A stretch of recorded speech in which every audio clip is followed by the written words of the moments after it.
চলতি ২০২৪-২৫ অর্থবছরে দেশের মোট দেশজ উৎপাদন বা জিডিপির প্রবৃদ্ধি নামবে ৪.১%। গ্লোবাল ইকোনমিক প্রসপেক্টাস প্রতিবেদনে এমনই পূর্বাভাস দিয়েছে বিশ্বব্যাংক। প্রবৃদ্ধির এই হার কোভিড-19 মহামারীর পর সবচেয়ে কম।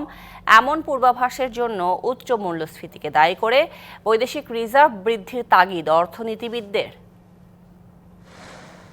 উচ্চ মূল্যস্ফীতিতে যখন হিমশিম দেশের জনগণ, তখনই বিশ্বব্যাংক জানালো চলতি অর্থবছর দেশের অর্থনৈতিক প্রবৃদ্ধি হবে ৪.১%। এই হার করোনা মহামারীর পরবর্তী সময়ে সবচেয়ে কম।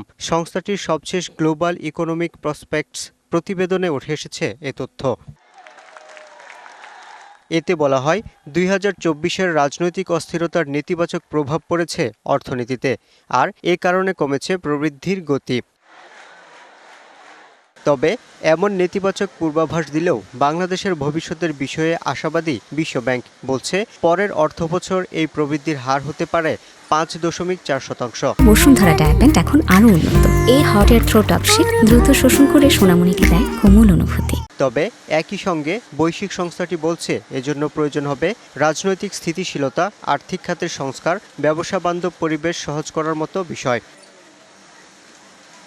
এদিকে এমন পূর্বাভাসের পরিপ্রেক্ষিতে অর্থনীতিবিদরা বলছেন সংকট কাটাতে সবার আগে প্রয়োজন মূল্যস্ফীতি নিয়ন্ত্রণ। জোর দিতে হবে মূল্যস্ফীতিকে নিচের দিকে নিয়ে আসা, তাহলে মানুষ কম সুদে, ব্যাংকগুলো কম সুদে ঋণ দিতে পারবে, ব্যবসায়ীরা বিনিয়োগ বাড়াবে, তখন কিন্তু আমরা প্রবৃদ্ধির দিকে যাব।